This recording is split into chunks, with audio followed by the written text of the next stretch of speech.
This episode is called Dad Said Yes Marketing.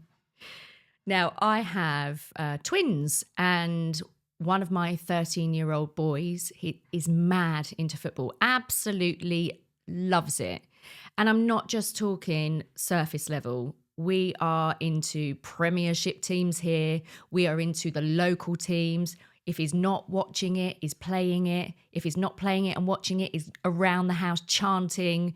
Sometimes drives us a little bit mad. However, he is a massive fan of a local team.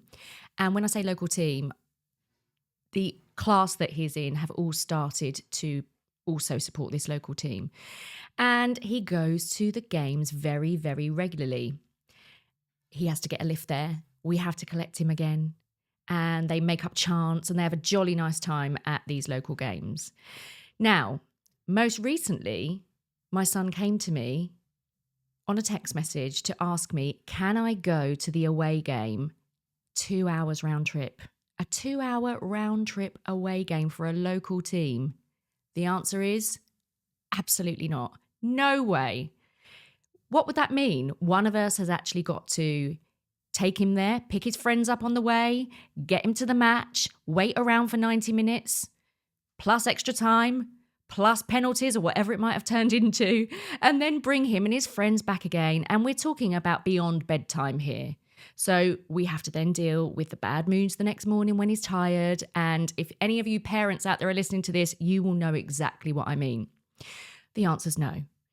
And backwards and forwards he went on text message with me, asking me, please, can I go? Please, can I go? My friends want to go. My friends are going. Can I go? And still, no. The answer is no for all of the aforementioned reasons. So this went on for a little while. And I said, I don't want to spoil your fun because, of course, we don't want to do that as parents. But it's just a little bit too much of an ask for a weekday 2-hour round trip. I left it at that and into my Pilates class I went. Now, an hour later, I look at my phone and there is a message from my husband. Jack is at the game. He's gone off to the game. So what's happened?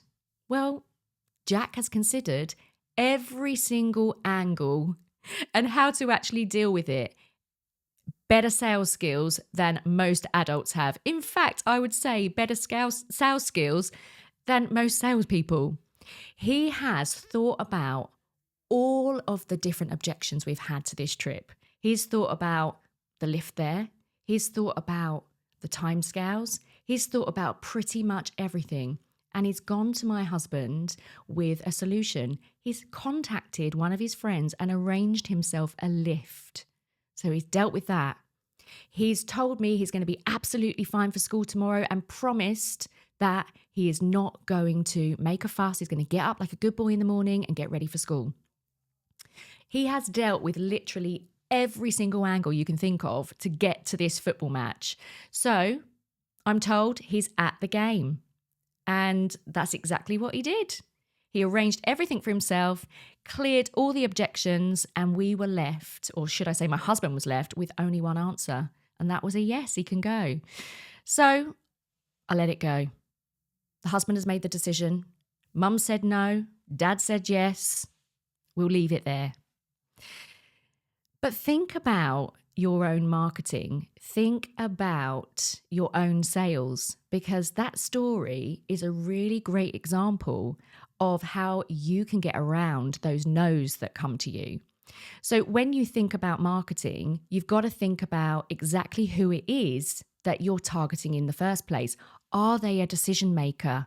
What are their pains, their wants, their needs, their desires? And more importantly, especially in a sales situation, what are their objections? What are they going to be saying no to? What are they going to be raising questions about? Because if you know exactly what they are, you can start to handle them. And this is exactly what we've got to be prepared for in our sales and marketing. And yes, it's not just sales when it comes to objections, because if you can handle a lot of those objections in your written content or your video content up front, what you'll find is that you're removing the barriers before they even start to present themselves to you. And then when it comes to the sales discussions, you are going to be getting minor objections that you can deal with really, really easily. So what we want to do when it comes to, really considering who the customer is and what their objections will be is let marketing do all that really heavy lifting for you. Now, there's another point to make here. Coming back to my story about my child and this football match, it's not just about the fact that he removed those objections, he was persistent too. He asked and asked and asked, and when I'd said no for maybe the fourth or fifth time, he'd gone to another decision maker. And I think it's really important to note there that yes, you do need to choose the right person that makes the decisions, but also we need to start thinking about the number of times we're willing to ask somebody before we just go, I'm not trying anymore. And the honest answer to that is, it takes 7 to 15 interactions with a brand before someone is even willing to consider buying from you. Yet so many people give up way before that even happens. So you've really got to think about, how do you string together those 7 to 15 interactions and keep that momentum up rather than just dropping away and thinking, nah, they don't want my stuff. That's where most businesses really do go wrong when it comes to their marketing. And they start to think, well, this person doesn't want what I've got, or they're not interested in some way. But the truth is, they never even said no in the first place. You just assumed that they didn't want what you've got. Now, let's just have a little look at some examples of that. Have you ever been in a situation where perhaps you've sent one email out and no one responded? So you thought, they're not interested. It's not a great offer. And you've thrown the offer out of the window and you never even gave it that chance to kind of thrive because you didn't continue that journey to help people to get to know the offer a little bit more, to start to get to know you and like you and, see the results that are possible from you. Have you ever put a post out in social media and you've got no results from it, perhaps no engagement, perhaps you feel like no one's noticed? But the fact is, it's not just once. You've got to think about the amount of times people need to see you, how the algorithms are playing out when it comes to social media.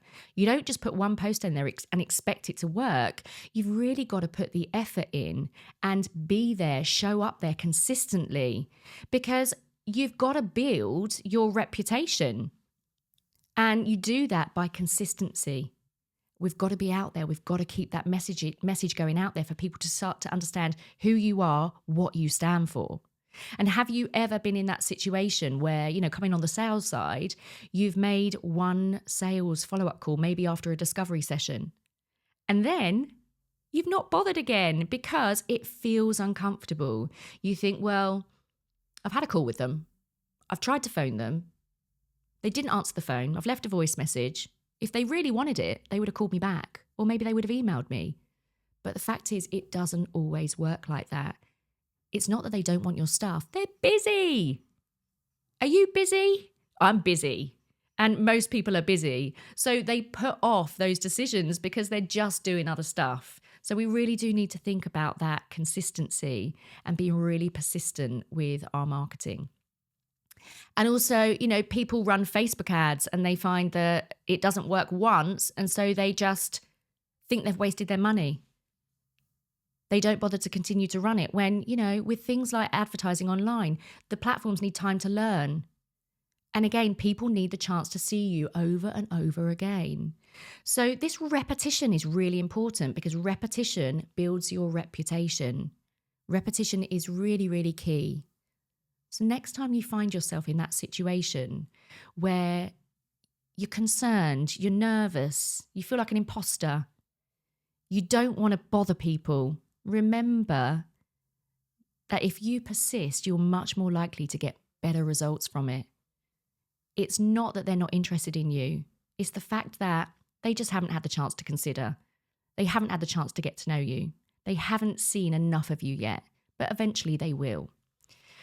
So what can you do about this? Well, if you want to take some action and really get behind this, I'd really encourage you, first of all, to choose one amazing thing that you want to promote. Let's not try and promote everything. Let's try and get one thing that we can really get behind that is specific for one niche customer. Start thinking about producing content and marketing materials that back that thing up. Not only just with sales messages, but what can you say that helps people to take a move forward? What can you give them that helps them with that next step in their journey so they start to believe in you? And if you can get those steps in place and help them move forward, they'll start to trust you. And when they start to take those actions, they'll see it can lead to real results, and then they'll want to buy from you. So number one, think about that one thing that you want to offer, but make it an easy yes. Don't just put something out there that's really difficult to buy and takes a long time to make a decision over. What can you put together and package together that will be a really easy yes for someone? Because we do need to think about the next logical step in someone's journey. They won't always take your high ticket offer, but they might absolutely consider something that is perhaps spending some time with you, or perhaps downloading something or buying a lower ticket offer. So if you can think about something like that, that's much more likely to get them to take a step forward. And I want you to think about talking to them about the outcomes that can produce. So if they take up that offer, that free time with you, that low cost offer, what is it that they're actually going to get from it?